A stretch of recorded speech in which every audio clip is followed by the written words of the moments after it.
Hello, welcome to another video by Rick Miracle, me, in my series Freemasonry and Satanism. This is series number 113, 13, the ominous number 13, 113. I like to pay attention to those things. This is going to be on a book that I acquired from overseas. I was watching a video and the person speaking in the video mentioned it. And as you know, I don't believe everything I hear, and neither should anybody believe everything they hear from me or anybody. But research, get some notepad like I do. Take notes. I was watching a video this morning. And I take a lot of notes, as you can see.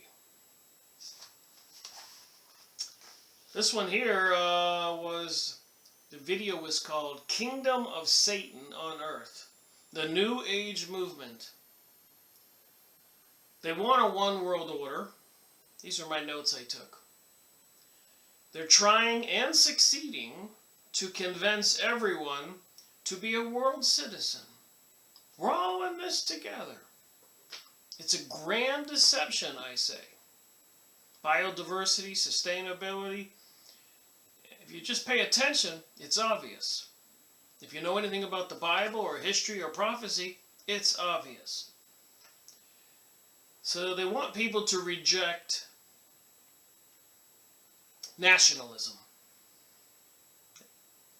They want to tear down all the borders and everybody can go anywhere. But I think that's a big deception.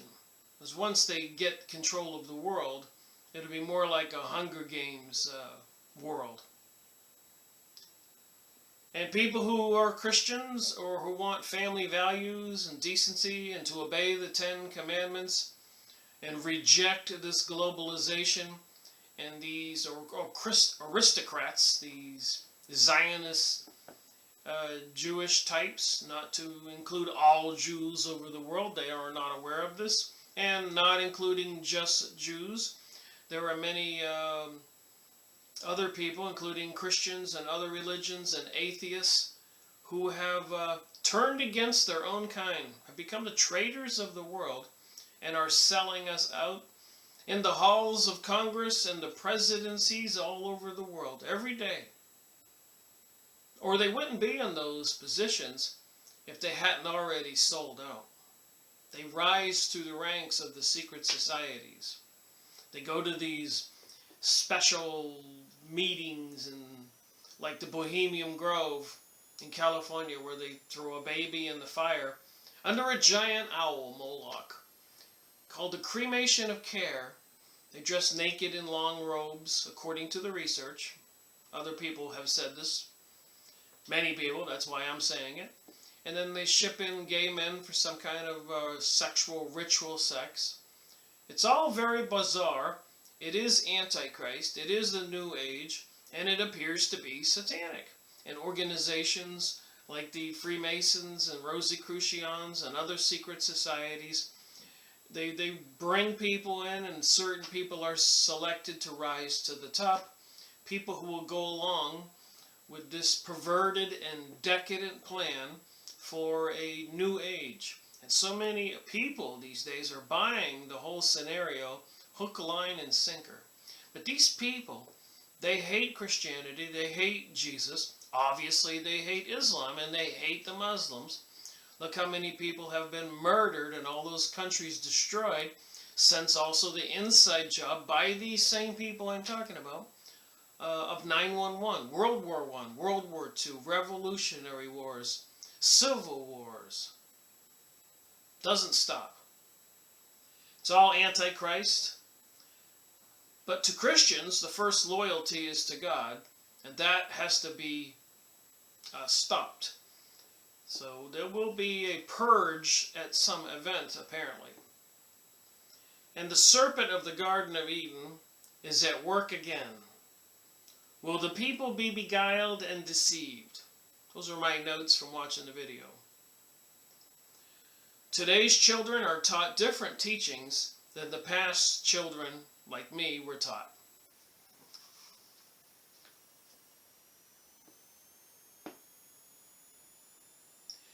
Interestingly enough, if you read books like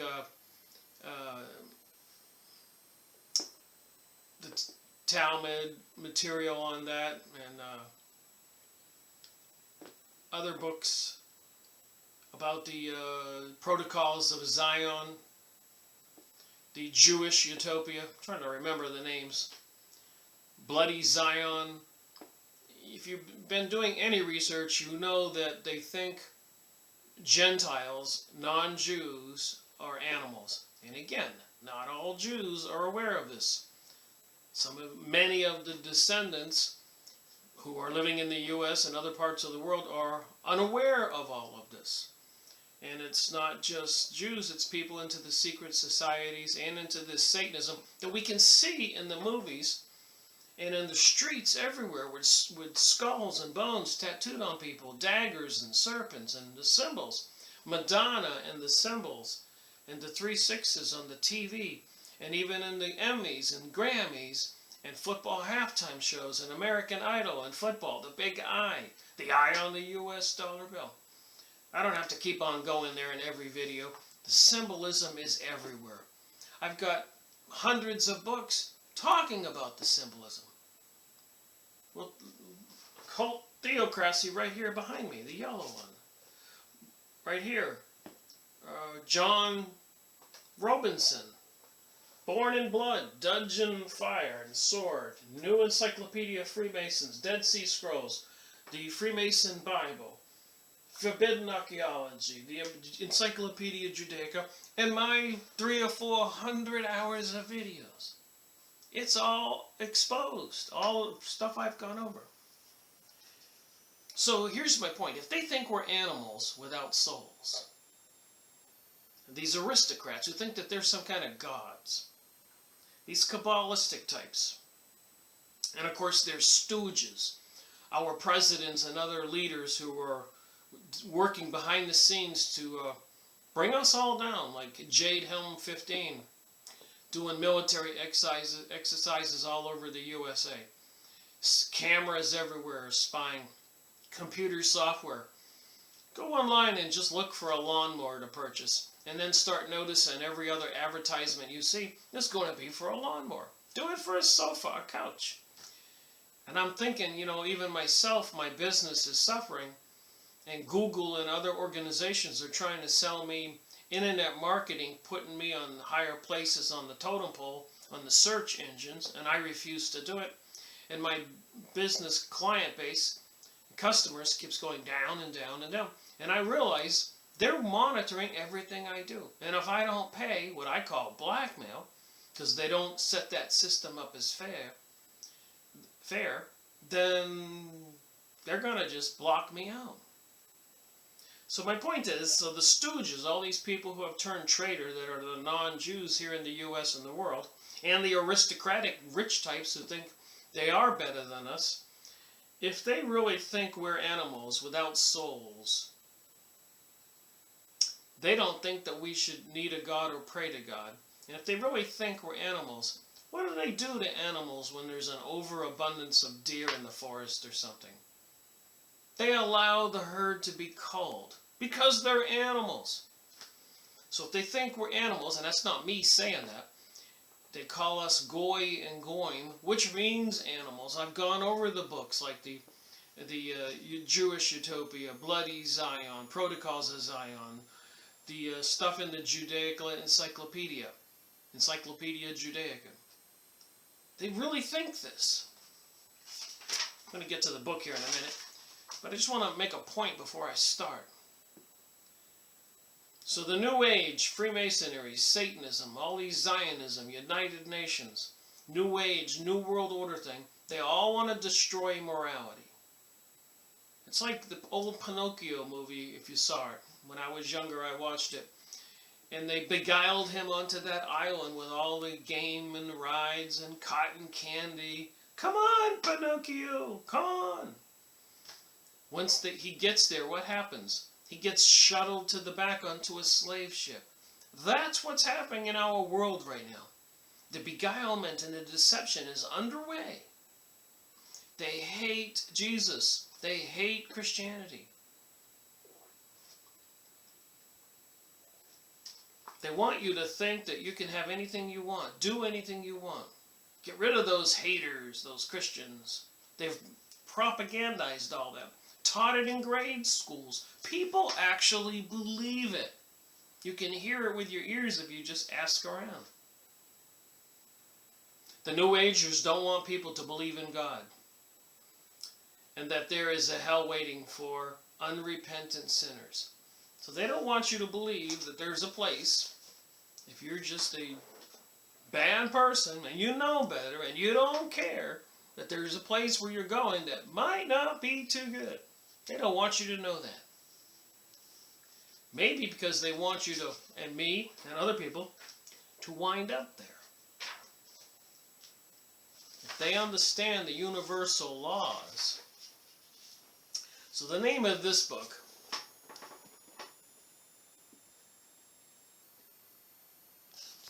so Jesus Christ in the Talmud, that's one of the older Jewish books, like a Bible. The Midrish, another Jewish book. The Zohar, another Jewish book.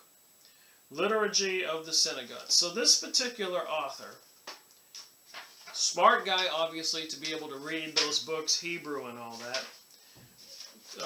A Reverend Dr. Gustav Daumann, a lecturer of the University of Leipzig, apparently in Germany, director of the Institute Judaic Studies.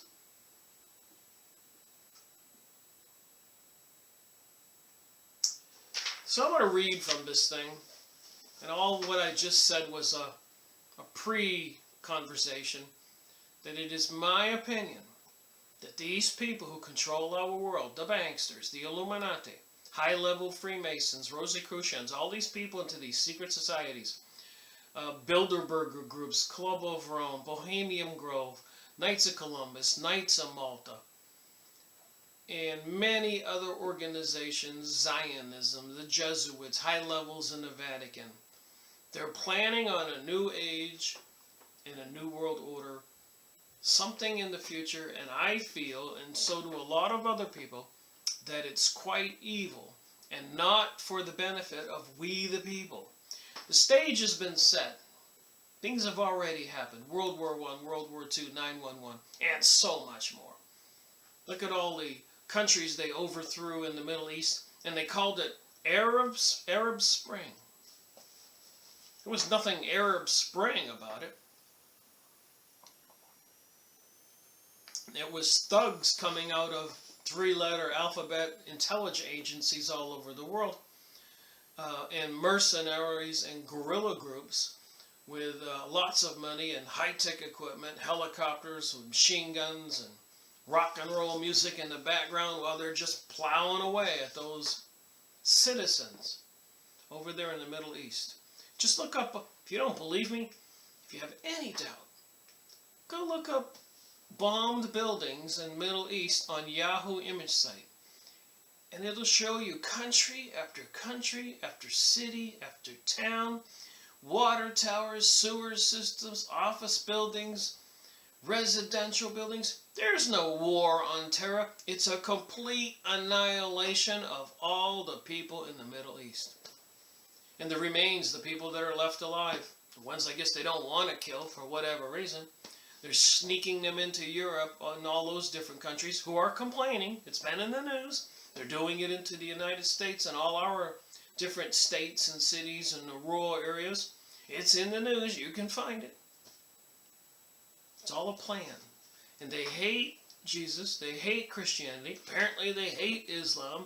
They hate the Muslims and Arabs. So what was in these religious books of the Jews? Not all Jews. I have to keep saying that because not all people are aware of this, and a lot of other people are in on this New Age, New World Order who are not Jewish. And funny thing is, even in the Protocols of Zion, go look them up online. They're free on PDF. They even mock and ridicule the non-Jews, that they can't even think it's funny, and they laugh that our own people would turn against us. So they're certainly not going to be left alive whenever the end game arrives. They're going to be looked down even worse than all of us that they kill. So anyways, translation of the preface to the German edition of Professor Hermann L. Struck. So there was a German edition, and somebody went through the effort to look into what does the Talmud say about Jesus. That's their biblical books. The good Jews kind of conform to the Torah, which is basically similar or part of or all of the Old Testament, the teachings, the Ten Commandments, Moses.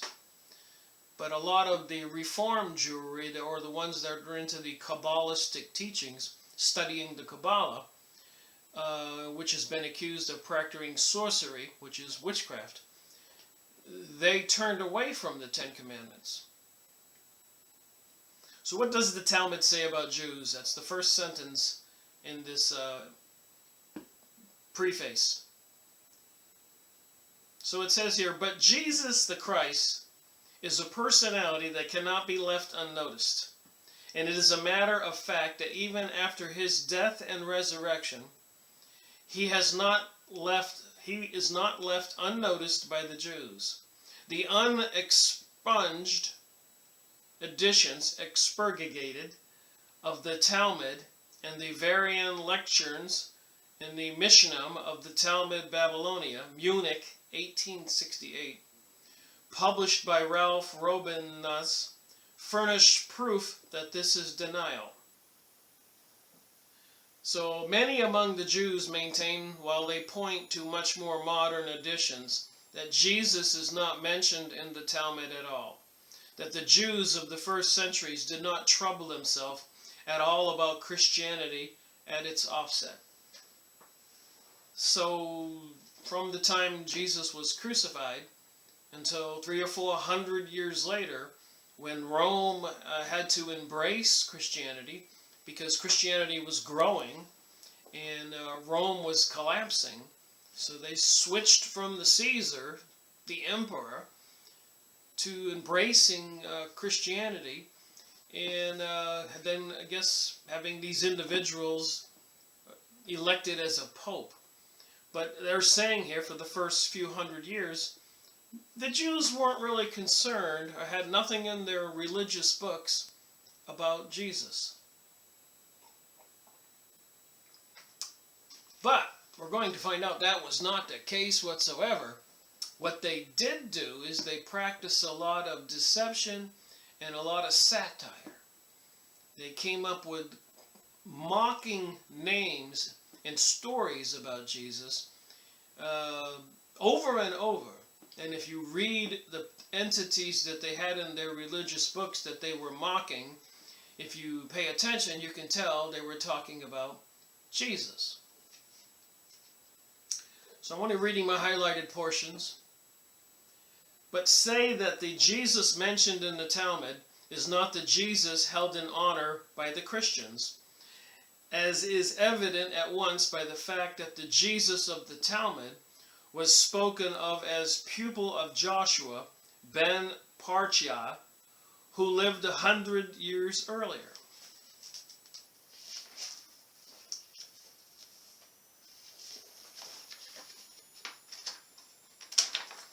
Alright, just reading my highlighted portions. Now everyone can easily convince himself as to the Talmud's mention of Jesus, and as to what it says about him, and how those expressions are to be judged. He that hath ears to hear, let him hear.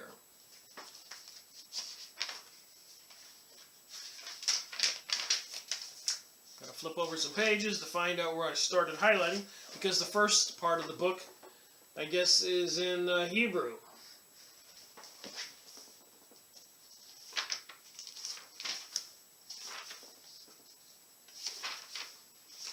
Some of it was a little confusing for me to read. I had to just be patient and read it and read it and read it, and then it started to explain itself. So I suspect when I share it with you, I'll try to throw in my commentary so you don't have the difficulty I had. Well, it starts out with some fiery words to begin with. Jesus the sorcerer.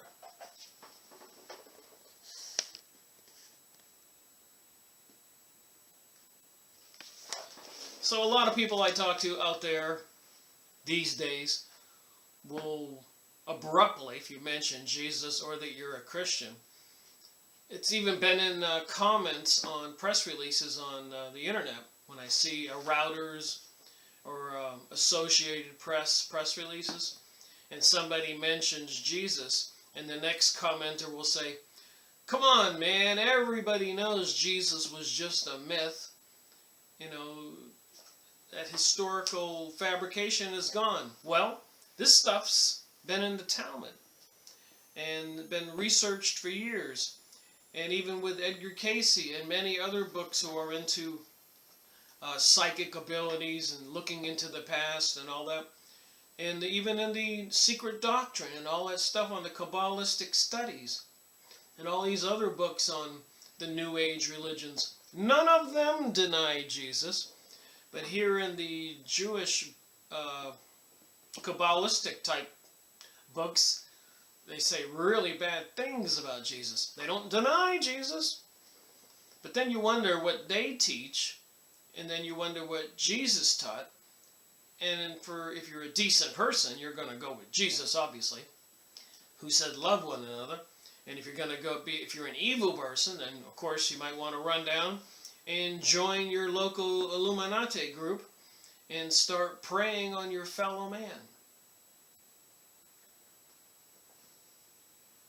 Practicing a little witchcraft and sorcery, a little evil.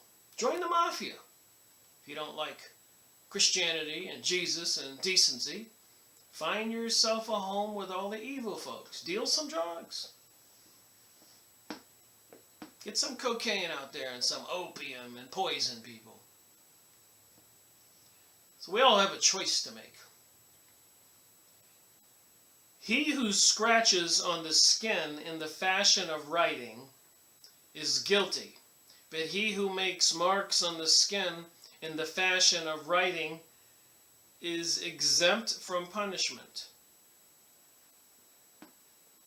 Rabbi Eliezer said to them, "But he has not the son of Stada brought magic spells from Egypt just in this way." So for some reason they came up with the name Stada for Jesus. And it goes into this book at great lengths to explain that. But they're saying where Jesus got his magical powers to heal people, to cast out demons, multiply bread and water, is because he absconded from Egypt some magic spells, some little amulets, little coins with symbols or letters on them, like a witch's circle with a star. And they said in this book right here that has not the son of Stada brought magic spells from Egypt just this way? They answered him, "On account of one fool, we do not ruin a multitude of reasonable men." So they're referring to Jesus as a fool. And where he got his powers, he brought magic from Egypt, and he cut his skin open and put some of the secrets under his skin, because apparently, according to this book, they had guards on the borders of Egypt, so nobody could leave Egypt with the magic formulas and tools or symbols. The testimony of Jesus as to himself.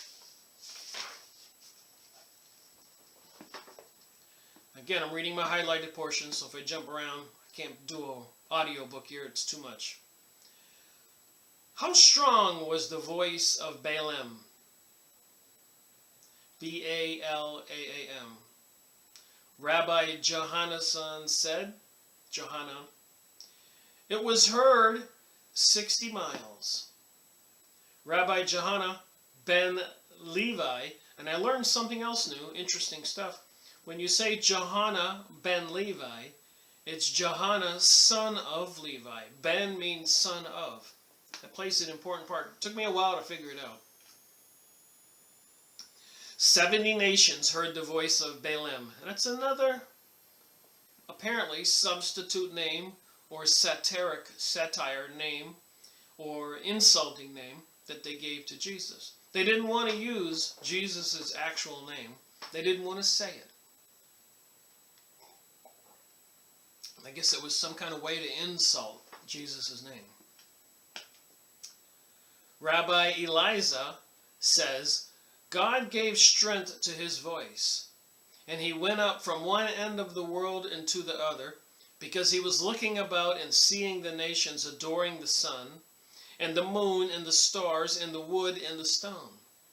And he looked about and saw a man, son of a woman, who arose, who seeks to make himself God, Jesus, and to seduce all the world without exception. So this is what they think of Jesus. He was sent out to seduce the world without exception. Take heed that you do not go astray after that man, as it is written, Numbers 23. God is not a man that he should lie. And if he says he is God, he is a liar. You see what they're saying about Jesus?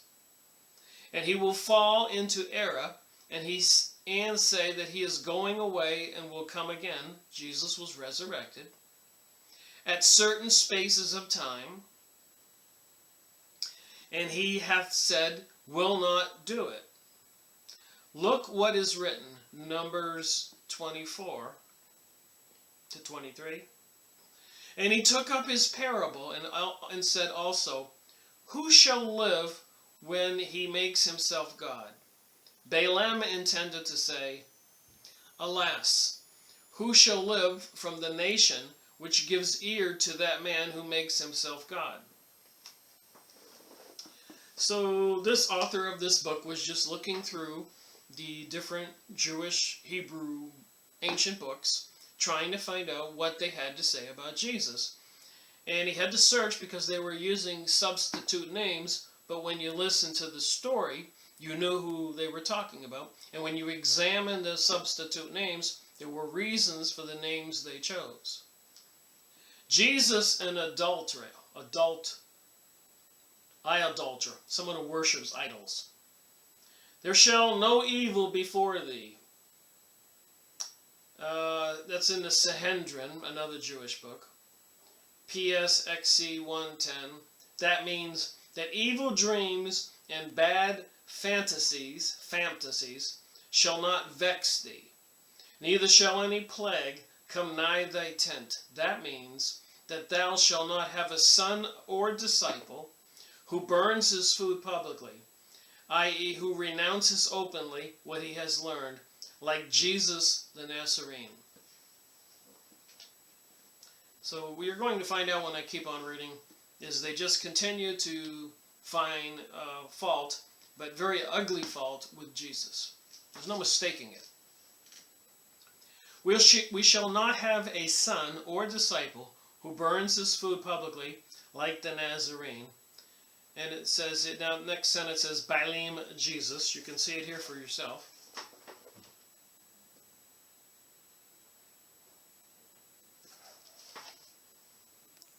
All right, moving on. Next page, 36. Woe to him who lives because he takes God.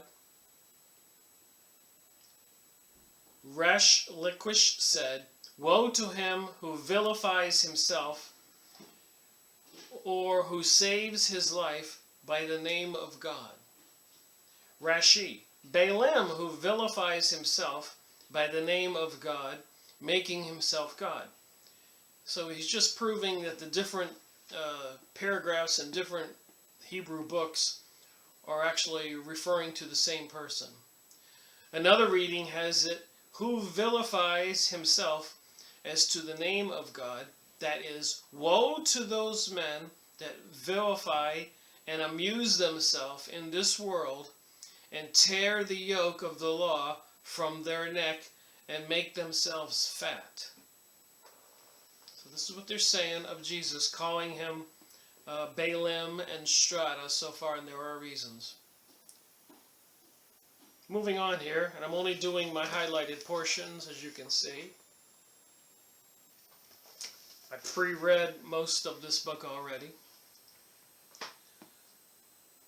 Once when I was going up the street in Zapori, a man named Jacques of Kafar, Sihaja, I'm saying the names wrong, came to me and told me something from Jesus, son of Pandera, and I liked it. So they're now calling Jesus son of Pandera, and when they mention him in Hebrew books, they mention the son of Pandera all the time. So you have to do a little searching to find out these things they say and who they're talking about. Thus the son of Pandera hath said, from filth they went to filth. They may go, as it is said, for the hire of a harlot she gathered them, and unto the hire of a harlot she shall return. You know what a harlot is. They may be applied to public privies. This pleased me, and therefore I have been seized for heresy, and also because I transgressed what is written in law. Some of it may not make a lot of sense. Another Christian who performs miracles. Page 38. His grandson, the grandson of Joshua ben Levi, Joshua son of Levi, had swallowed something. A man came and whispered to him a spell in the name of Jesus, son of Pandora, and he got well.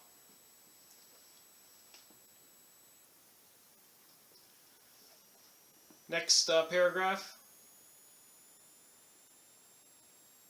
Well, let me finish reading there after this guy got healed by mentioning the name of Jesus. When he went out, he, Joshua ben Levi, asked him, what did you say over him? He answered, according to the word of somebody. See, they don't want to say Jesus' name. Now they're calling Jesus somebody. He said, what had been his fate had he died and not heard this word? And it happened to him so as it were an error which proceeded from the ruler. So in Jesus' name, they would rather die than be healed by Jesus, according to some of the stuff I read in this book. The son of Rabbi Joshua ben Levi had something in his throat. So there's another quotation from another Hebrew book. Let's see what it says. He went and fetched one of the men of the son of Pandora. So one of the men of the son of Pandora, probably one of the disciples, to bring out what he had swallowed. He, Joshua ben Levi, said to him, what dost thou say over him? He answered, a certain verse after a certain man. Again, they called Jesus a certain man. He said, it had been better for him that he buried him and not said over him that verse. So his friend said, it would be better for your friend that he had died rather than be saved by you mentioning that verse from Jesus. So they're so insulted by Jesus' teachings that they think that it would damn them and curse them to be listening or learn Jesus' teaching, according to what I read here. As I move on, you'll see. Here's another 139, Jesus in hell.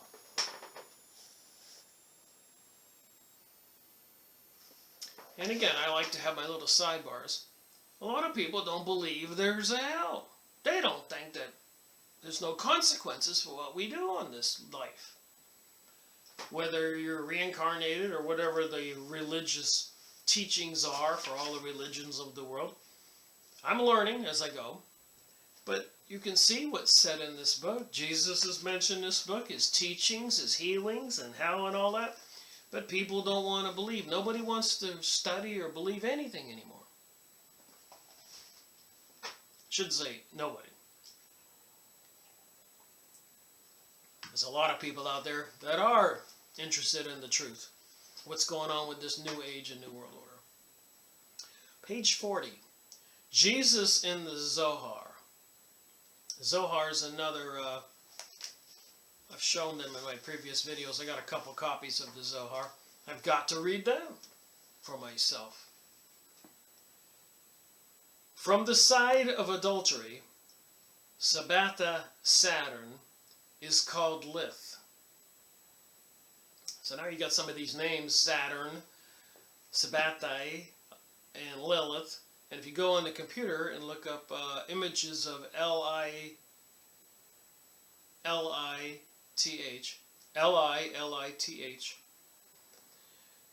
you'll see the seducer of men and some kind of women who attracts men. They're very, very gorgeous, good-looking women. But when the man comes into their grips, they turn into some kind of monster and devour the men. Quite scary pictures to look up on Yahoo image site.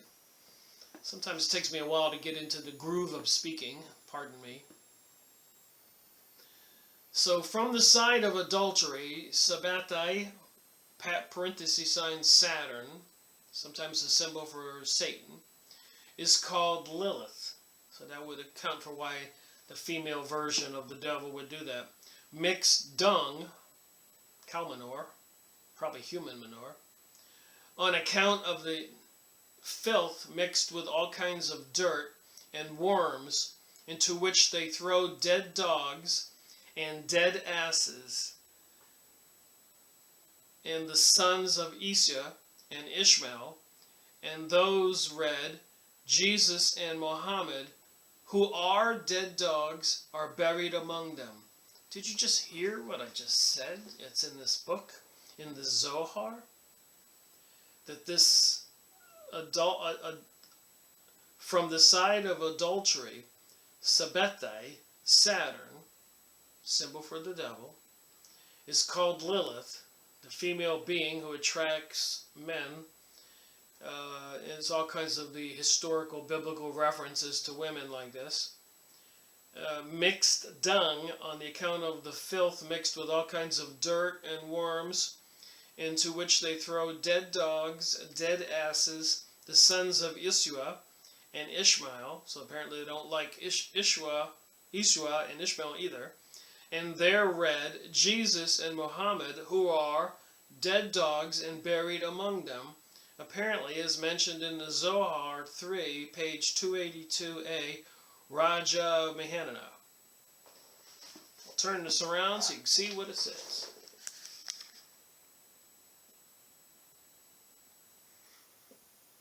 Pause your computer and read it.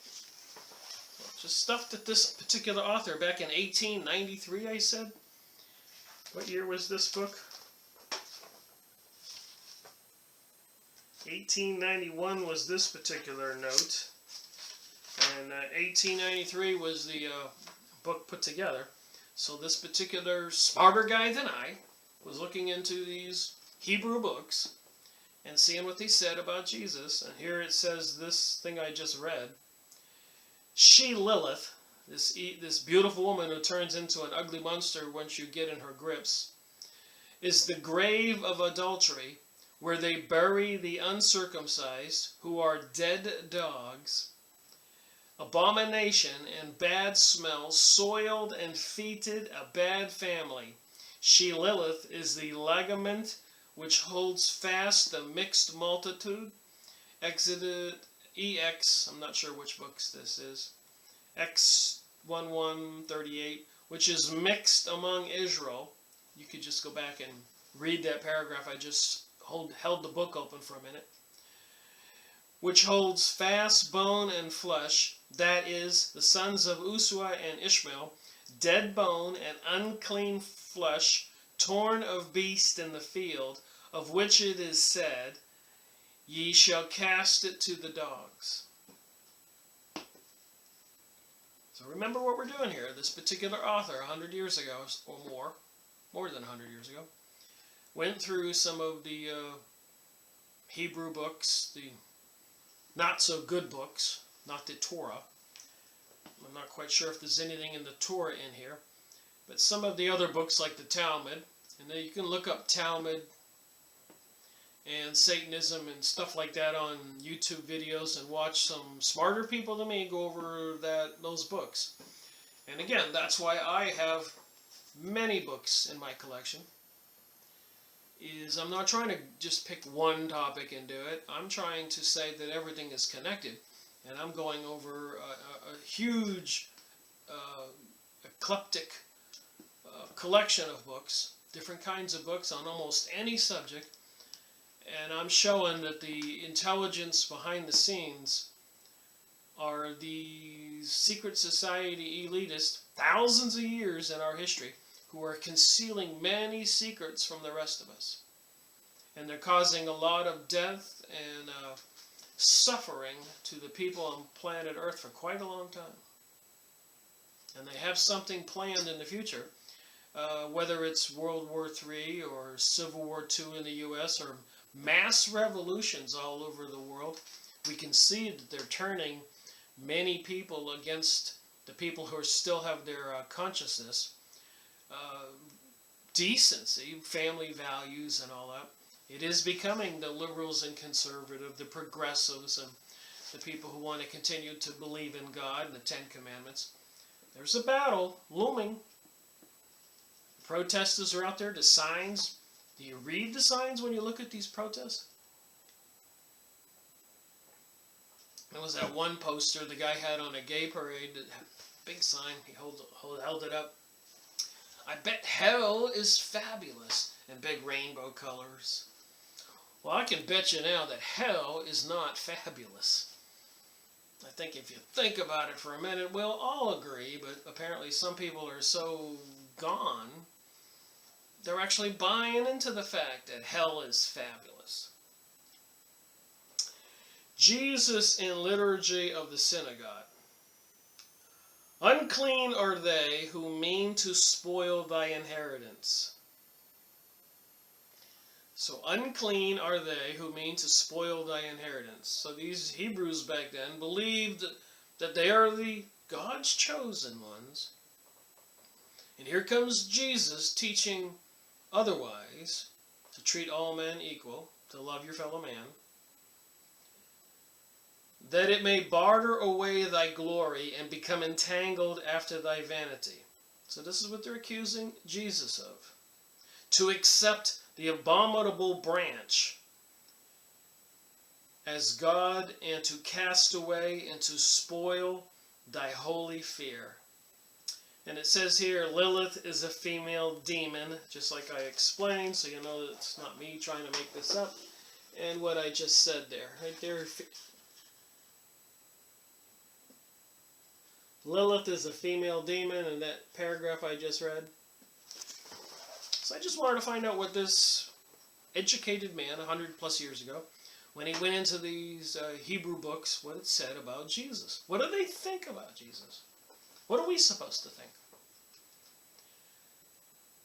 That they that are raising lamentation in a depressed condition, asking forgiveness with a head bowed down. Their oppressors make them angry by the branch of adultery. With perverseness may they be mingled and be left to destruction. Deliver thy adherents from doom and consumption. Let them escape from the oppressor and make them the highest. Command the salvation of those that search thee. With appeasing, destroy in thy wrath those that bow to the hanged one. Destroy in thy wrath those who bow to the hanged one. So when they crucified Jesus on the cross, they hung him up, and they're saying, destroy in thy wrath. They're praying to their God. Those that bow down to the hanged one, that would be anybody who believes or worships in Jesus. It took me a while to go through this. I had to read it off and on for a week. Page 42. And I'm only reading my highlighted portions so you can see what I've done here. I went through everything with a fine-tooth comb. Wanted to find the stuff to just share what I thought was important material. Thou hast been declared illicit by pronouncing thee an abomination and remainder, and offering the blood of which had been shed on the court. There is no carpenter, son of a carpenter, who could release thee in order to declare aloud. They say, we shall remove thy deity from thy ear and not remember it. So they don't want to admit there was a carpenter or a son of a carpenter, and remove the deity, Jesus, from the ear, and not to remember it. When they answer, O merciful one, save us from an adulterous thought. And as some highlighted notes on the bottom, let me read what I highlighted, see if I can figure out why I highlighted it. Perhaps the last words are an allusion to the killing of Zechariah in the temple, and further to the crucifixion of Christ. Moving on, he, the wicked one, whom they call, as they call him by fraud. Moving down here, Jesus is this wicked one who is called by a certain name and by the name of God. This formula is written at the end of all the treaties in the Talmud. It originally refers to the treaties, not of God. So it says here, in their religious books, where my finger is here, Jesus is the wicked one.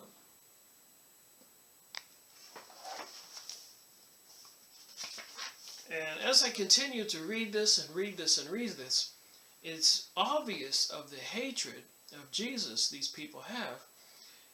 And one who has to ask, how many people in the Jewish religion who study the Jewish religion actually have these feelings?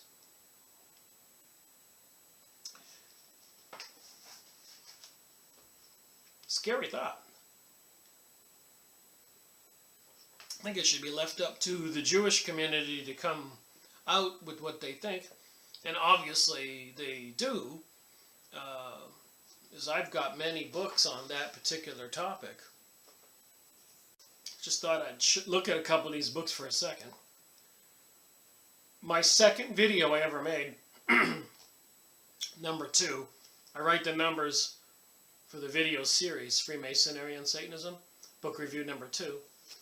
But Illuminati, the cult that hijacked the world, by Henry McCall, PhD, Jewish author.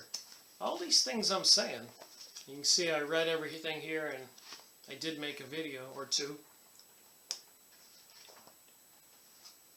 It's all in these books.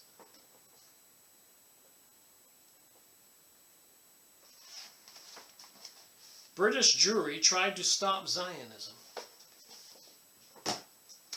Matrix of Power, Secrets to World Control, Jordan Maxwell. Video series number 64. All these videos I made. The Life of an American Jew in Israel with Jack Bernstein, series number 66. So Jack Bernstein, a Jew from, I think, New York City, moves to Israel with all the propaganda and the program called Aliyah, the Return. Something biblical, by the way, versus the diaspora that's been going on for thousands of years, where the Jews were dispersed everywhere. Now they're all coming home for some kind of climactic end. Anyways, when Jack got over there, he found out some ugly truths. And go watch my video 66, series number Freemasonry and Satanism, to see for yourself. The work of all ages, an ongoing plot to rule the world from biblical times to the present. None of this is new, what I'm reading in this series 113, the Hebrew teachings about Jesus in the different Hebrew biblical books. And I'm going to continue reading here in a minute. But anyways, the work of all ages, the ongoing plot to rule the world. 68, written by smarter people than me. Peter Christian. We'll look at 68. To Eliminate the Opaque by Rabbi Marvin Antelman, the leader of the Jewish Congress in America. That was before the bad Jews took over and eliminated the good Jews from powerful positions. And believe me, the bad Jews don't want many Jews to wake up to the truth. And if they do wake up and start speaking up, they're likely to get in a lot of trouble. This was series number 45. Couple videos. Here's a crazy book by a very famous author. Bloody Zion, Edward Hendry. Series number 69. Alright, let's continue reading what is said in the Hebrew religious books, usually in Hebrew language, languages that most people can't read. So if somebody like this author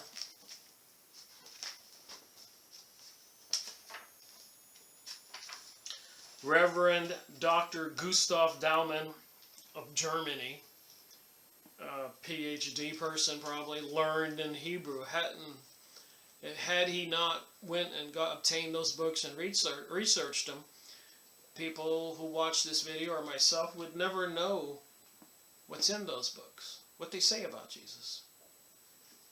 Alright, only my highlighted versions here, so you're probably missing a lot.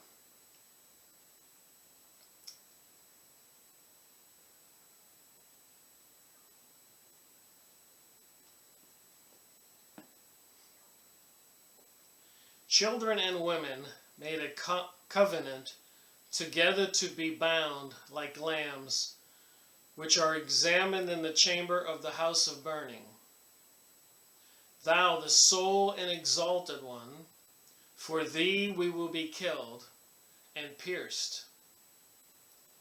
In the Jewish commentaries, children and women made a covenant together to be bound like lambs, which are examined in the chamber of the house of burning. They sacrificed humans. Thou, the sole and exalted one, for thee we will be killed and pierced, so as not to bow down the head of him, the offspring of the lust of lewdness. So now they're referring to Jesus, the offspring of the lust of lewdness. What they're saying is they're accusing Jesus' mother of having a child out of wedlock. You know what that makes her, if that's true, which is not true. But that's what it says here. Offspring of lewdness, lust of lewdness. And you're going to see in this book there's a lot of that accusation about Jesus' mother. And some very nasty things are said here. Thy particular people is forced on by an adversary oppression, to fix his hope in exchange on the hanged one, an idol literally who is made. So thy particular people is forced on by an adversarial oppressing, to fix his hope in exchange on the hanged one. So you can see what they think. They don't like people being led on by Jesus' teaching. Is an allusion to Nazarene, and of course Jesus was supposed to be from Nazarene, Jesus of Nazarene. Page 45. The priests of the high places have resolved to seduce all nations, to stand and to pray between the bones of this son of a murderer. Everyone barks and breathes out falsehood and lies. He gives us insulting nickname and pours it out on this dead dog. You see what they're calling Jesus? O you, we will take revenge. Between us and you is war. For it is the resolve of all, literally, is to laid on every mouth. Surely this iniquity shall not be purged. that they rely on the bruised reed, on a man who ate and drank and went out, this despised broken image. Kill ye this man.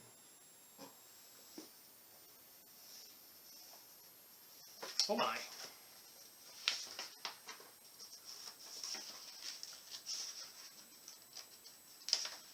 Just wonders what goes on in people's brains who think like this. Will ye plead for Baal? B-A-A-L. I remember the archway of Baal they were putting up a few months ago in New York and London, that it's a temple to the devil.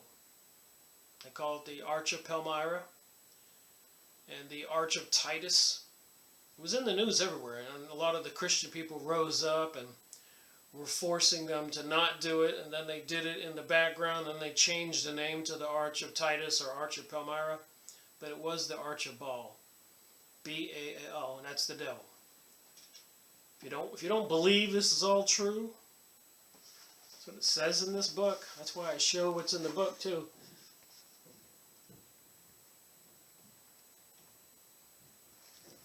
So why in 2016 were they trying to put the Arch of Baal up? And apparently out of the United Nations, 1,000 of these arches all over the world. Look it up. Something more here going on than what people are aware. They're buying this New Age propaganda, deception. He is a transgressor from the womb altogether. So Jesus is a transgressor from the womb altogether.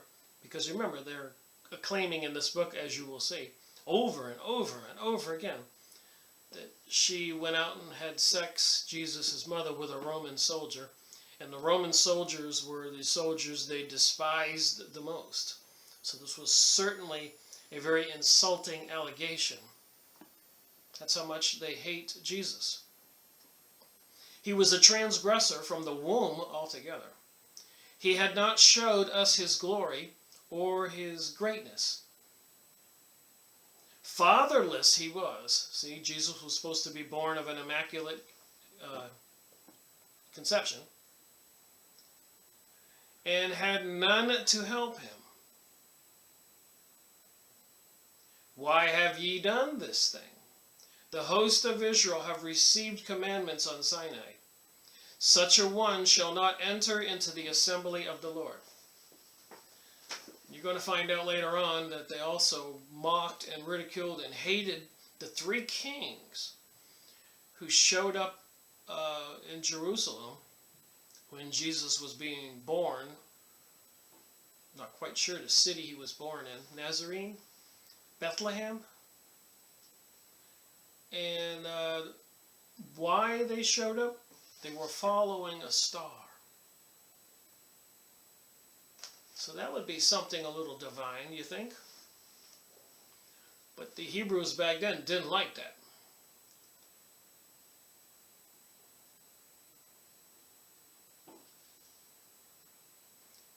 All right.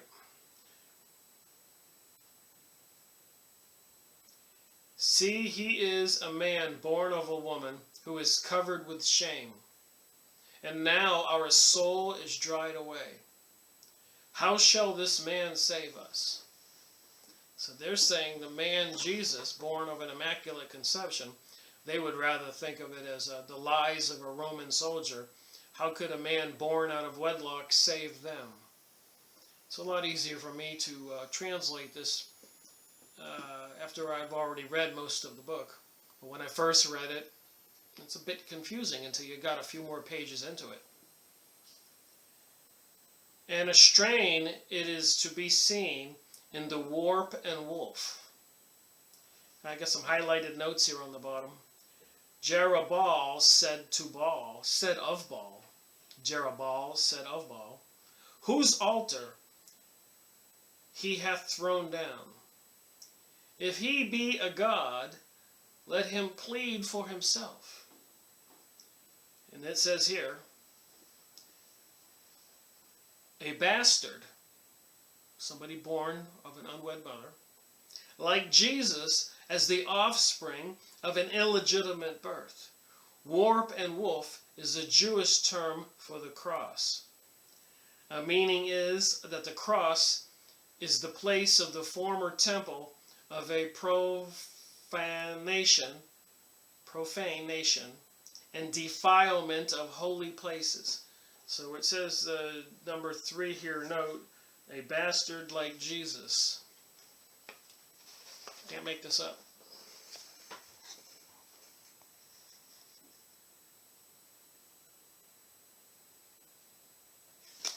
So when you consider that the United Nations and most of the world is controlled by these elite Illuminati, Kabbalistic Jewish types, not all Jewish people are in on this, and not all the people in on this are all Jewish. A lot of people have betrayed the rest of us for a pocket full of gold. And apparently a whole lot of sexual deviance, pedophilia, transgenderism, power and wealth, and all kinds of other decadency and perversion.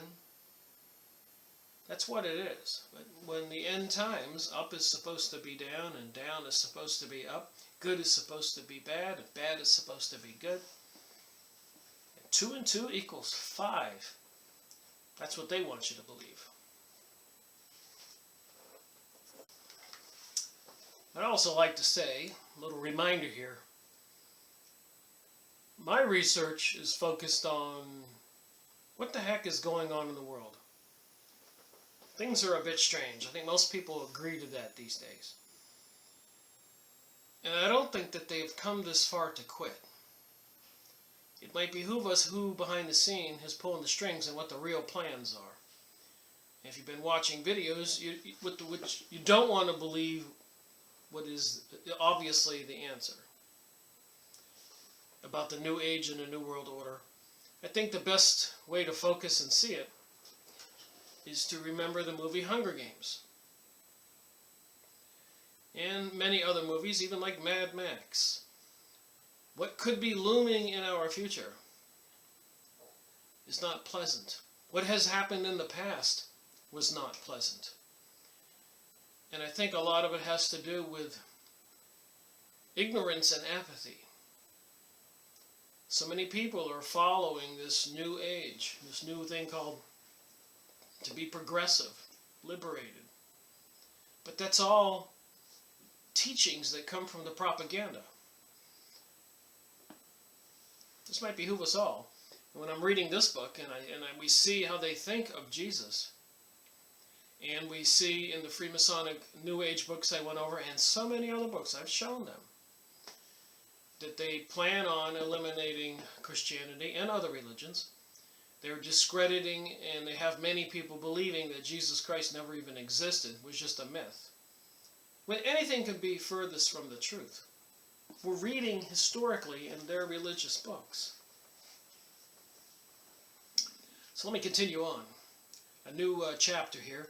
Jesus Christ in the Talmud.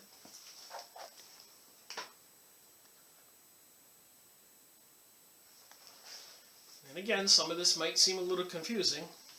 When this guy wrote this over 100 years ago, they spoke in a different way. And some of the paragraphs and sentences I read confused me, again, until I moved a little further in the book. And then I thought back and I said, well, that makes a whole lot more sense. All right, you ready? It is a fact well known, alike to Jewish and Christian students of Hebrew literature, that certain passages of the Talmud have been erased by this censure. So they erased a lot of the ugly stuff out of the Talmud. As time progressed, they didn't want that information out there given or exposed to the public. Every citizen in the streets of many countries all over the world would have probably been very angry towards certain peoples. Nor is this merely a matter of somewhat ancient history. We cannot quite accept the plea, if adduced by Jews of the present day, that such passages contain no interest for them, that Jesus was the Zakamana, a heterodox teacher, teaching falsehood, which no longer concerns them, whom they shall neither love nor hate. Pardon the phone. Gotta do my day job. According to the passages in the Talmud referring to our Lord, are by no means unknown to the Jews of the... So the author who did this investigation apparently was a Christian. Accordingly, the passages in the Talmud referring to our Lord are by no means unknown to the Jews of the present day, much less are they wholly unimportant in their eyes. Otherwise, they surely would not have them purposely circulated by them through the press. It follows that a treatise... There goes that phone again. So what was I saying? It follows that a treatise which bears the title Jesus Christ in the Talmud, were it only by reason of its subject, addresses itself to living Jewish interest. There are a lot of serious people into the Talmud. That's part of this Illuminati, Zionism, Kabbalistic, New Age culture. We're all being forced to be educated about, although it is a huge deception, and we're not getting the whole story. We may be permitted here to comment briefly upon the statement which appears in a recent publication.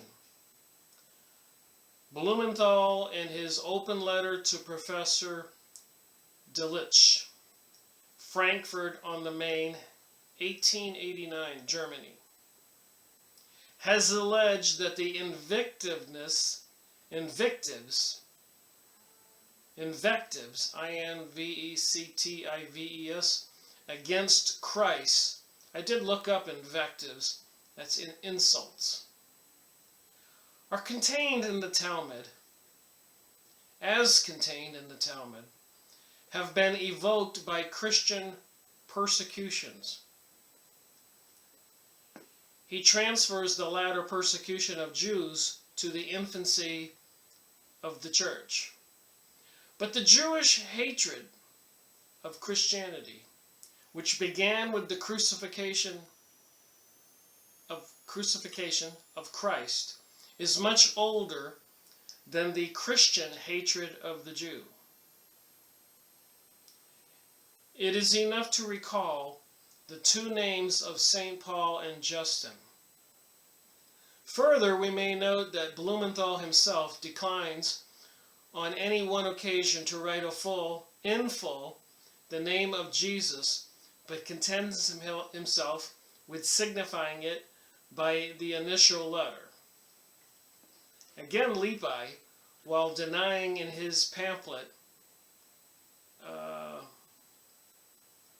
that any Jesus myths in the Talmud have to do with Jesus of Nazarene, is yet himself capable of very intemperate language towards the father of Christianity. Our aim in this treatise is not to wound the Jews or to supply their enemies with a weapon. Rather, it is to make good, as far as we may, the faults which the censorship of earlier time has committed with regard to the Talmud. So this author went and purchased older Talmuds than, of course, the current editions, which were censored, and all the ugliness, the things they said about Jesus, were taken out. The Amsterdam edition of the year 1644 is the last which contains a considerable portion of the passages in question.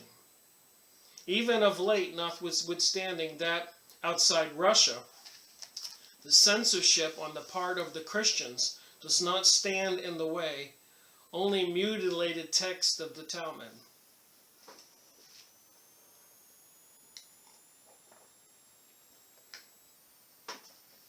So anyways, I highlighted some notes on the bottom. These collections of passages excluded by the censure are for the most part intentionally printed without mention of places, and have not been announced in the book trade. Only mutilated texts of the Talmud have been printed. Mutilated texts of the Talmud have been printed, so they've been censored. Compare for the censorship which the Jews themselves willfully practice with regard to the Talmud. Everyone, therefore, who desires to see with his own eyes that the Talmud contains as to Jesus and Christianity must either go to these libraries where there are still to be found old editions of the Talmud, and must seek to provide himself with a copy of the collection of passages omitted by the censorer, such as I have already referred to. It is a general wish for all Christians, and surely also for some Jewish people, men of learning, who study the Talmud, that once again it should appear in a complete form. So they're saying historians would like to have the complete form of the Talmud, not the one that was purged of things they don't want us to know. And since, as Stack says, we shall have to wait long for a critical edition of the Babylonian Talmud, the desire may be permitted that meanwhile some amount of compensation be offered by a speedy printing of the text of the Munich manuscript. A sample, but only just a sample, of a critically restored text is presented to us in the edition of the treatise.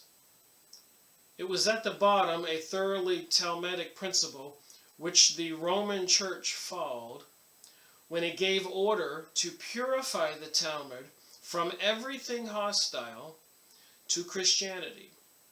So Vienna, 1888.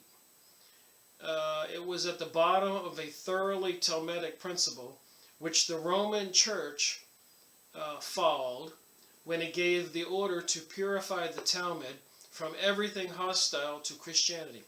So we can say probably there is an underground version of all this stuff, and this is probably the same teachings in all the Kabbalistic secret society teachings, this Luciferic doctrine, Helena Blavatsky, the secret doctrine.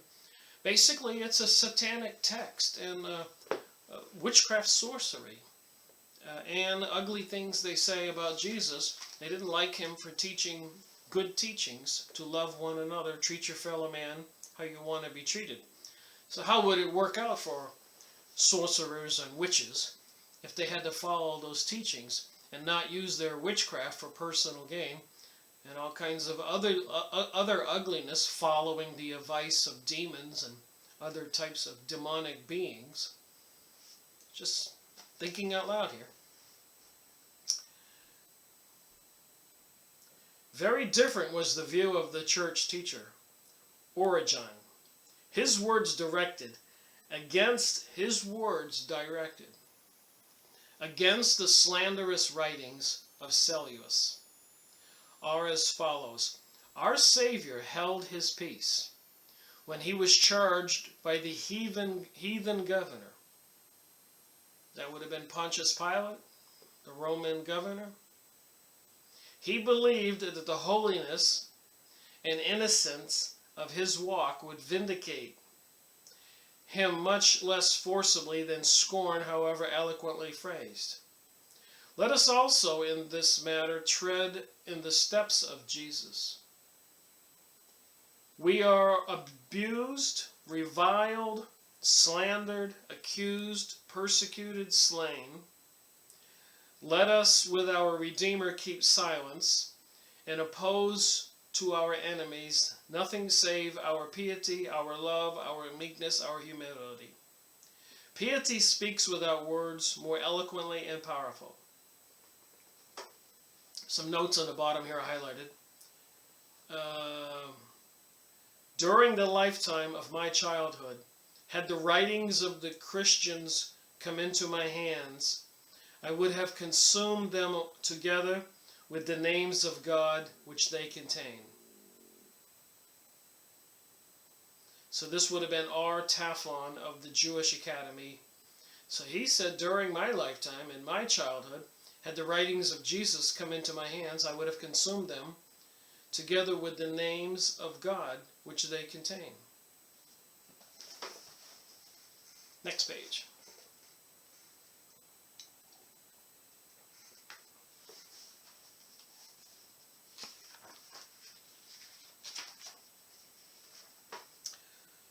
All right.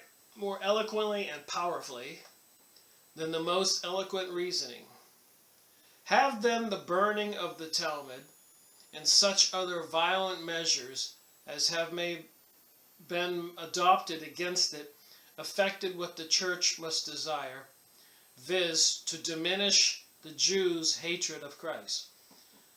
So the church, the Catholic Church, was trying to diminish the Jews' hatred of Christ, or to make them more friendly towards Christianity. And I propose, here in this camera, to say that the hatred is not over, and if you pay attention and talk to other people, eventually, they're already calling Christians haters for not accepting the transgender, pansexual, and perverted view of sexuality, and obeying other commandments in the Bible. You'll be called a hater. How unreasonable is that? And these other organizations, Rainbow Coalition and all that, the New Age, was allowed to prosper, or I should say progress and grow among the midst of Christians, because Christians are compassionate and try to be understanding, but apparently that compassion and understanding is going to come back and bite the Christians if they do allow, or if a revolution happens where actually evil people, like we already see with the riots in the streets, what do the rioters do? They smash store windows and start clubbing people they don't like.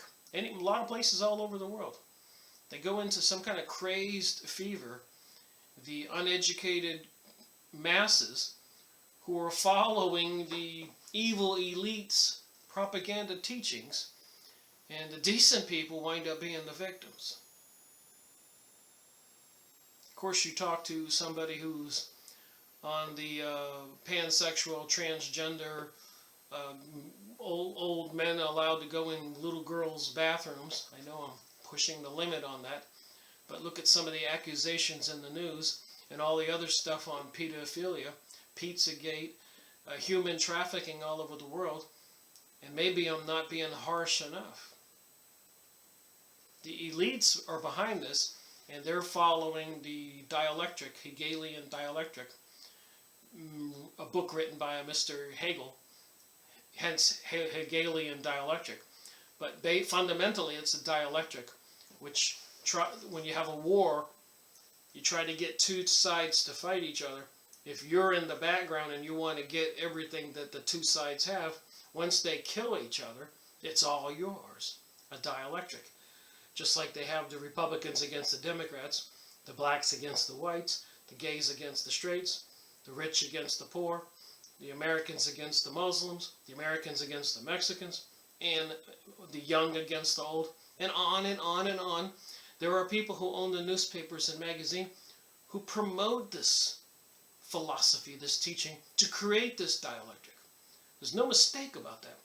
And they laugh behind the scenes, knowing that they get the two people to fight each other and hate each other, when they, behind the scenes, control both parties.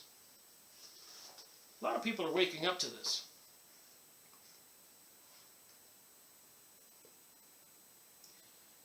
So, diminish the hatred of Christ and to make them more friendly towards Christianity. The result was the opposite that it aimed for. The passages erased from the Talmud became so much dearer to the Jews. So it didn't work. It just got the Jews to be more focused on their Kabbalistic Talmudic teachings, Zohar and so many other Hebrew books, Jewish books, and to hate the Gentile, the Christians and other people even more. Adhere to their old philosophy even more. They took care that they should be secretly propagated. So now they started teaching in secret. What at an earlier time was scattered throughout the Talmud. So earlier, some of this stuff, information about what they think of Jesus, you could read in the old editions of the Talmud. The Jews have now, in a combined form in the above-mentioned collections of passages omitted by the censor, and there is no question that such a collection, in itself already adopted to carry forward the opposition, and more vividly, and to accentuate it more sharply, furnishes proof, nutriment to the existing hatred against the Christians, insomuch as the Jew says to himself, "These are the important passages from our Talmud, of which the Goyim have desired to rob us." Goyim means cattle. I don't make this stuff up, and you're welcome to see it in this book. Right above my finger there.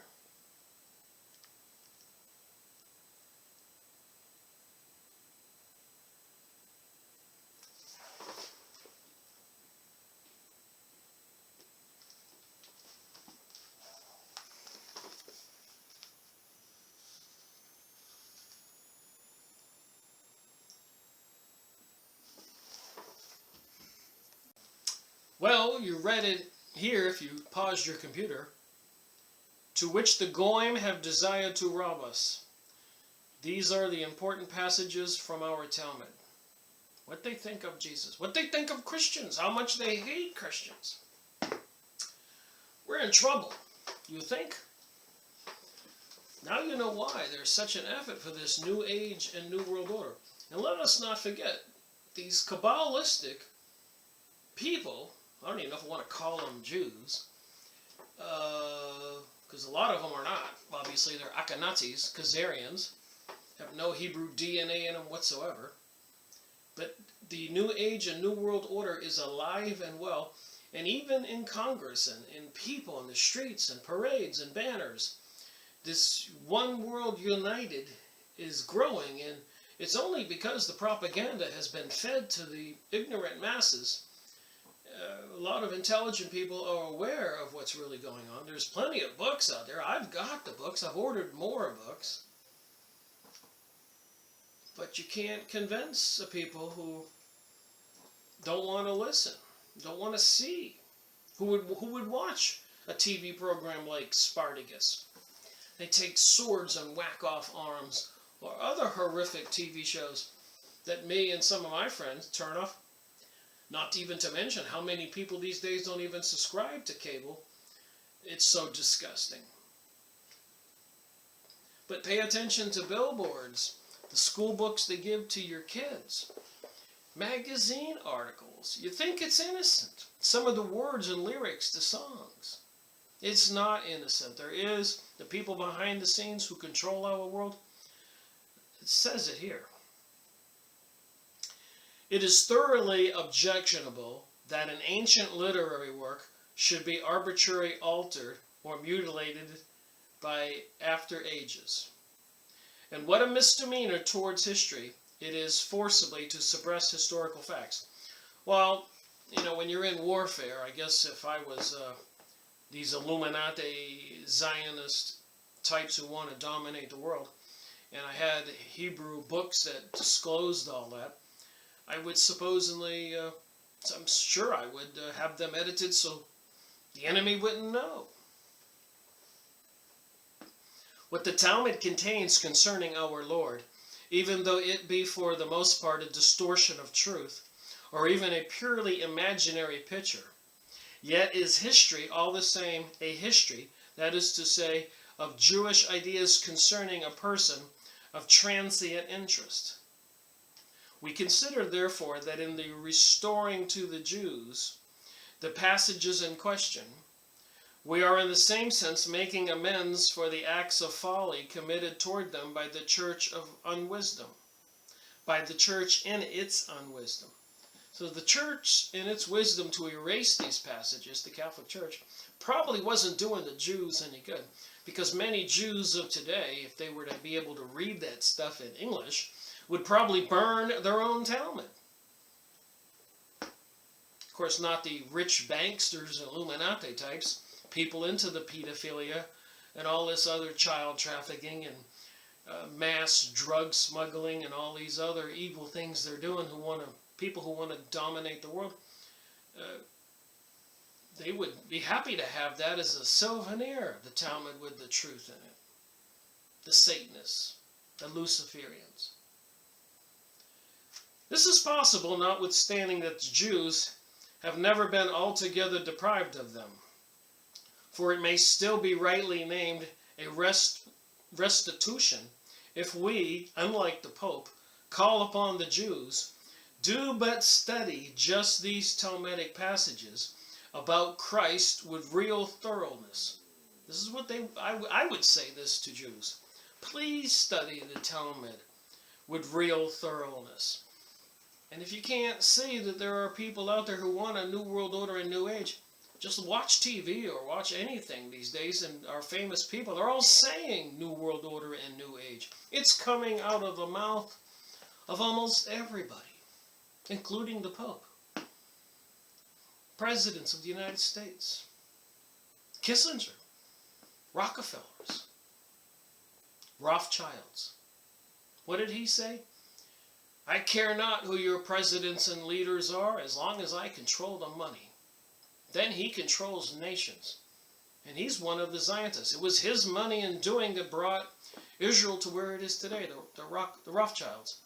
The leader of the Illuminati, Fritz Springmeier, in his book, Bloodlines of the Illuminati, names all these families who apparently have some kind of interesting DNA.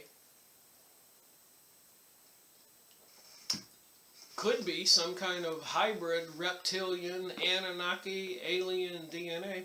Secret people who have been operating behind the scenes for the historical past as far as I can see with all my books. Just saying, it is what it is. If you can't see that this stuff is real, you're blind. If you just pay attention to the nightly news, the terror things going all over the world. It isn't individuals like me or other people watching this video that are responsible for this. We don't have the means, the explosives, the money, the intelligence to do all that. We didn't, and some Arabs didn't, get inside the 911 towers, Twin Towers, and the other buildings, and rigged them with explosives, like Building 7, which wasn't even hit by a plane.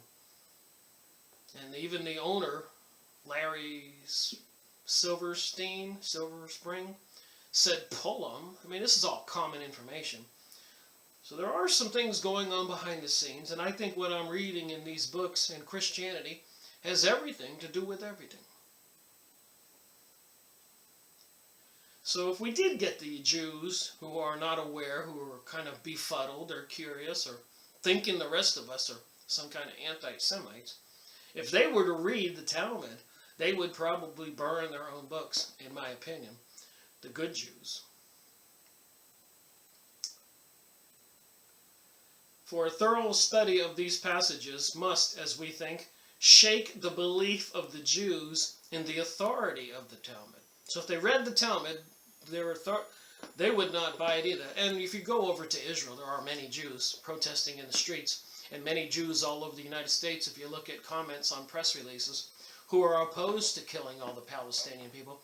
Never mind being behind 911 and overthrowing all the governments over there in the Middle East and murdering untold millions of Arabs of many religions, not even Christians.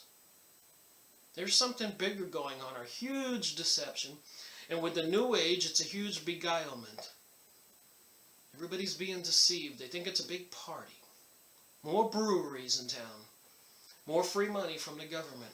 Not knowing that the days are numbered, it seems. Unless we wake up. Alright, so the Jews would probably question the Talmud if they read it, by their perceiving how far in all matter concerning Jesus it had departed from the sources of truth, and must further induce the Jews to read the New Testament. I made several videos on the first 3 books, Luke, Mark, and Matthew, so far. I'm going to read more books on the New Testament and make videos. Just a matter of time. I got so much to do, so many books lined up. The perusal of which Professor Dijad has made more attractive for them by his classical translation of it into Hebrew. But in America, we don't have that excuse. You can get a Bible in English and read the New Testament. Decide for yourself. Go look at some YouTube videos and see all this propaganda about the Anunnaki, planet Nibiru. All this ancient stuff and proposals of UFOs and aliens. See what you believe. In Christian teaching, love your fellow man. Treat your fellow man how you want to be treated. That is not the teaching of the Zionist or the Jewish Utopia or the Protocols of Zion or Rabbi Marvin Antleman or PhD Henry McCall, the cult, the Illuminati, the cult that hijacked the world, or many more in the collection I have. Behind me you see many books. I have 6 more cabinets full of books like that. I have overwhelming evidence. I'm going to make these videos until somebody says, you've done enough, Rick. Everybody should believe what you've researched and what you've shown here. Turn the book around. Show them the pages. But a lot of people, just like the sky spraying, you could be standing there on the street and the sky could have a complete lattice work of X's. And talk to somebody and say, look at that. And they'll go like this. I don't want to look up and look at that. I'll go, man, look. And they get angry. Stop telling me to look. I don't want to look. That's how it is with people. They don't want to see what the truth is.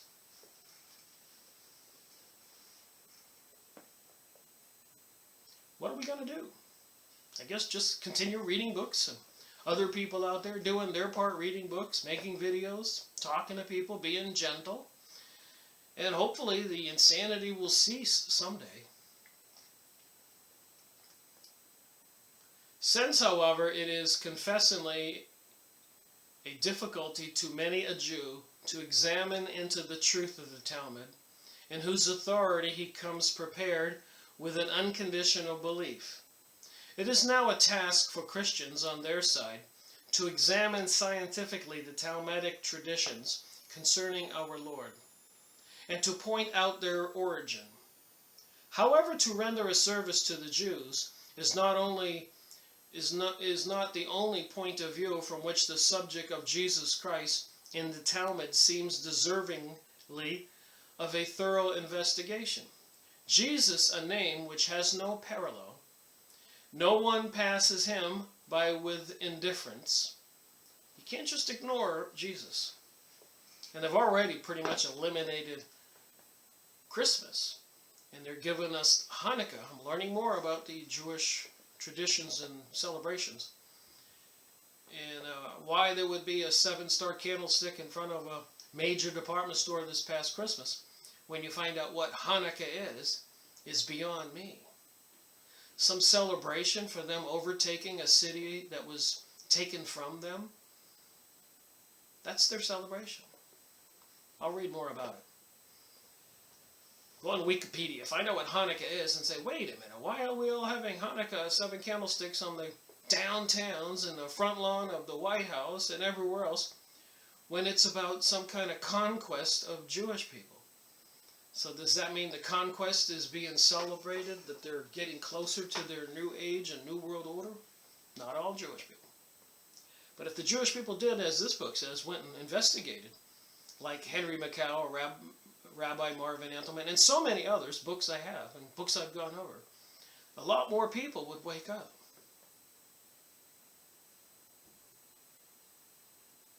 So no one passes by Jesus with indifference.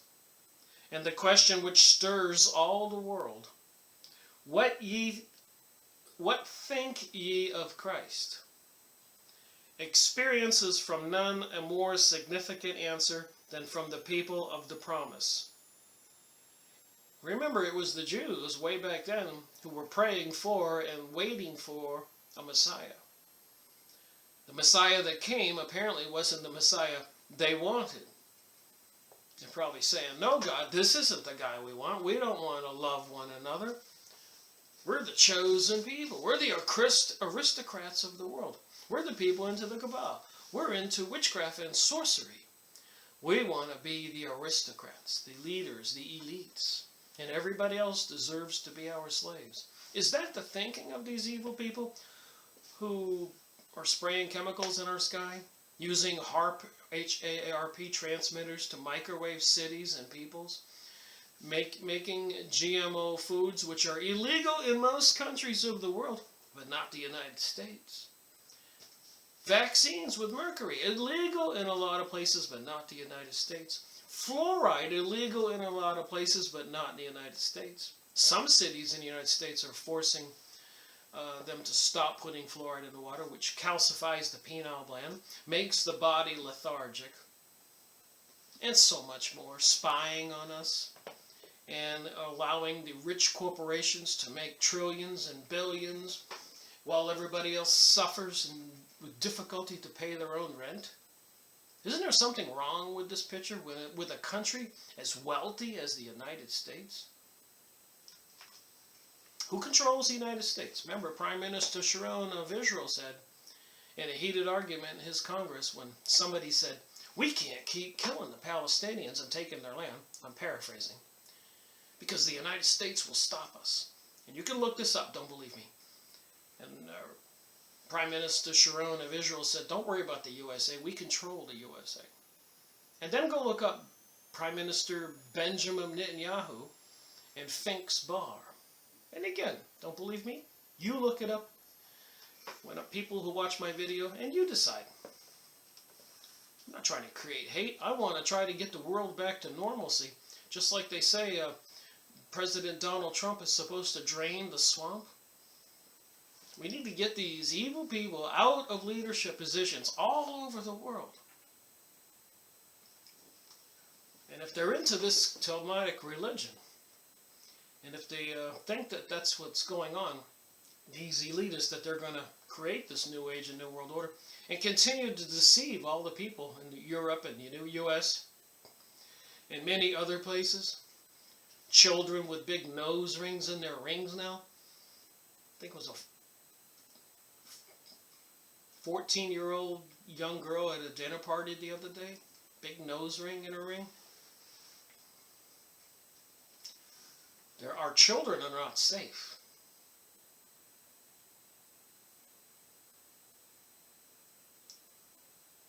In unbelief, as in belief, the Jews are the leaders of mankind. So the Jews are the leaders of mankind, whether they believe in Jesus or they don't believe in Jesus. They apparently have the knack and the instincts for getting themselves into powerful positions. And therefore it is that also read in the Gospels with an interest quite other than in the case concerned the heathen, how the Jews dealt with Christ. With precisely the same interest we must read the Jewish traditions about Jesus in the Talmud. So just as we read our Christian Bible about Jesus, we need to read their books about Jesus and get the true information about Jesus in their books. And even the Jews should have the true information.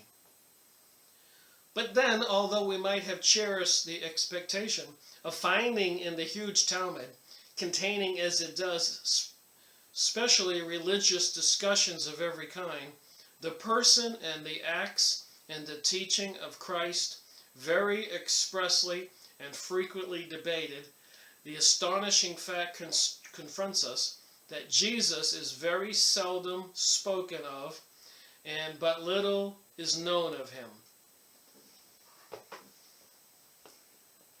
So they don't know much about Jesus in their current books or what they share with the other Jews.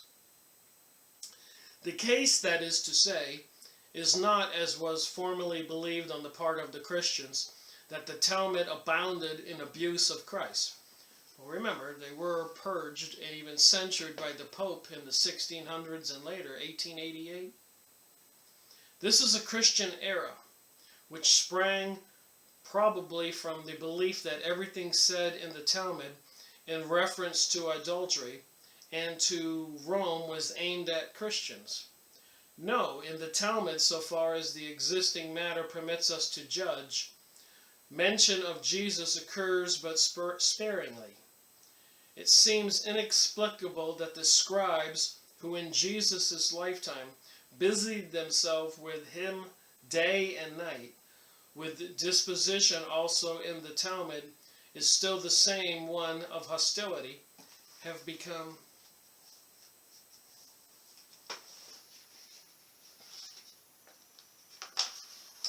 gotta flip the pages in this old book thing, kind of stick together. Apparently so silent, and that too in spite of the fact that Christianity was advancing with such rapid strides. But in the first place, it must be borne in mind that the growth of the church was ever, so to speak, developing itself less under the eyes of the Jews, more at a distance from them.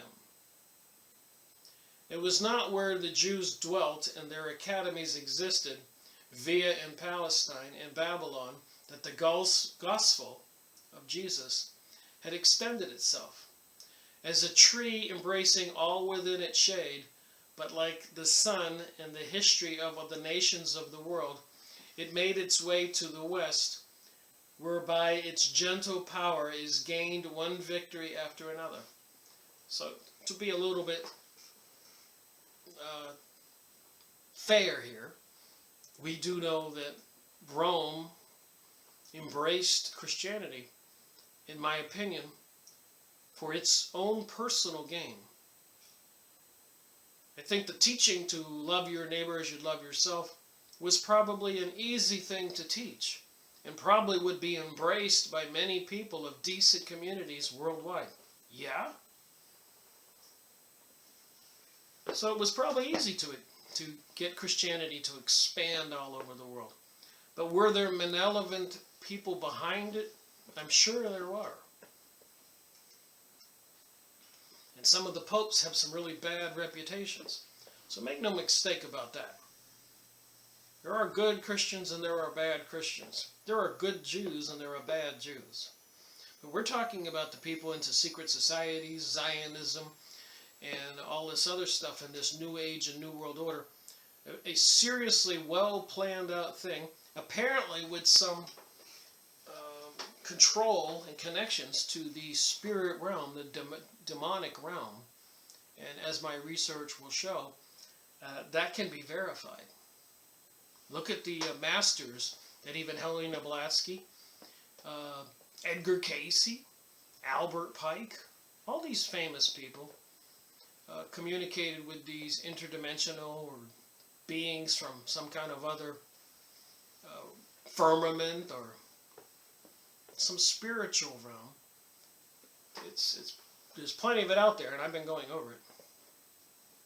And that's kind of the focus of my investigation, to kind of prove there's more to reality than we all know. And we are spiritual beings in these biological bodies. When we leave Earth, we're going somewhere. And it might behoove all of us to kind of get a clue what that is. And one clue is, he who believes in Jesus, according to the Bible, shall be saved. We're all people who do wrong things and sin. We make mistakes on a daily basis. I do. I suspect everybody else does. I shouldn't have said that. I shouldn't have done that. Man, when I think back when I was a teenager, or way back then when I did that. Human nature, I guess. Maybe that's why Jesus died on the cross for our sins. Maybe he understood. God understands human nature. That being stupid and ignorant and apathetic and not caring and allowing the New World Order and the destruction of our families and our children, that's kind of unacceptable. I mean, it's kind of a self-destructive thing to humanity. And if people have been that brainwashed, we've got problems. All right, let me try to finish this video. Got about 2 paragraphs to go. Only once there arose an embittered strife against the Christians, namely in the time of Bar Kokhba,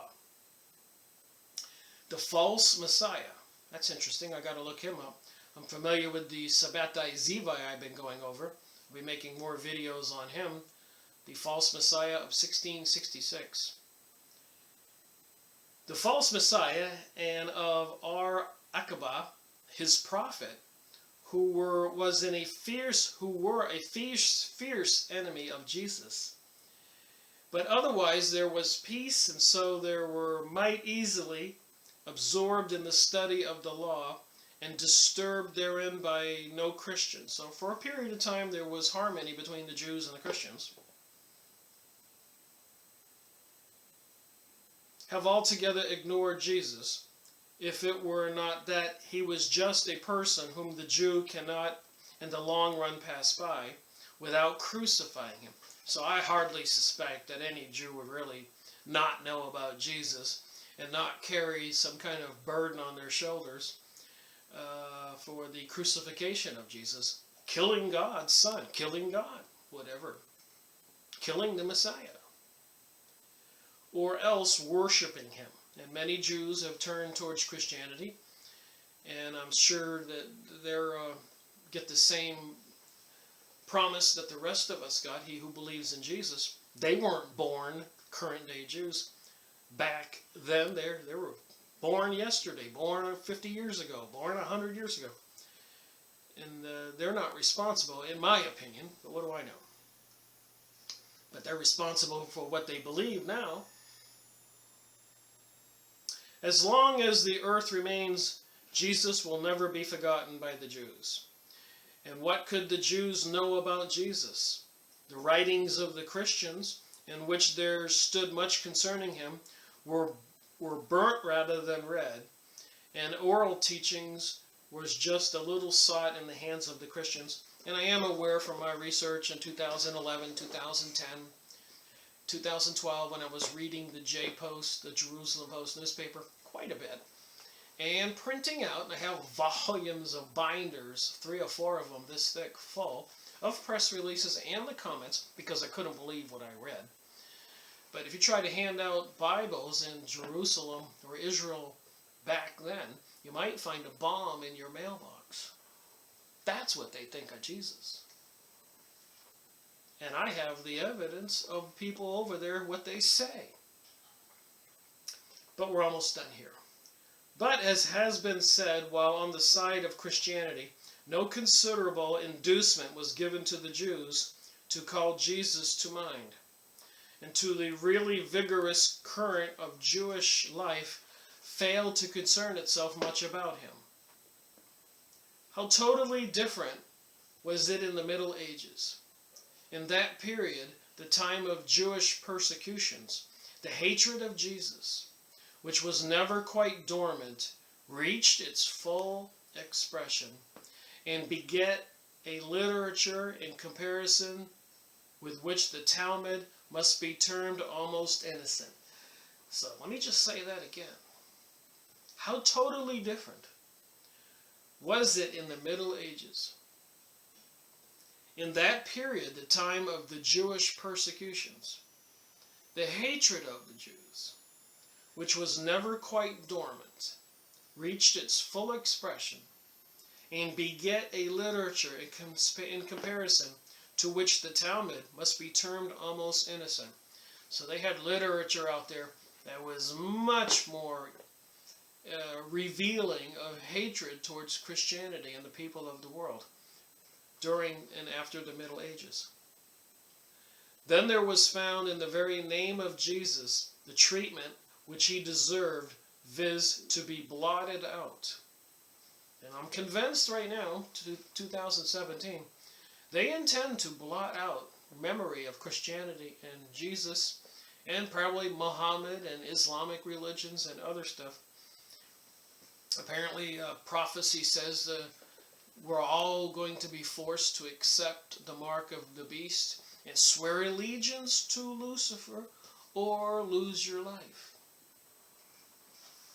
Now that's hatred. And in the Todah Joshua, there was put together a detailed picture of the life of Jesus, of which the authors of the Talmud had no anticipation. Our examination of the sayings in the Talmud falls into three main divisions. The first, and at the same time the most comprehensive, is concerning the designation of Jesus and his origin. The second deals with Jesus' work, and the third with his death. So with that, I'm going to stop this video. Like some of my other current videos, I made part 1. I will be making part 2 to these videos, which apparently, as I've read through these books, gets to be much more explosive material. Rick Miracle reporting.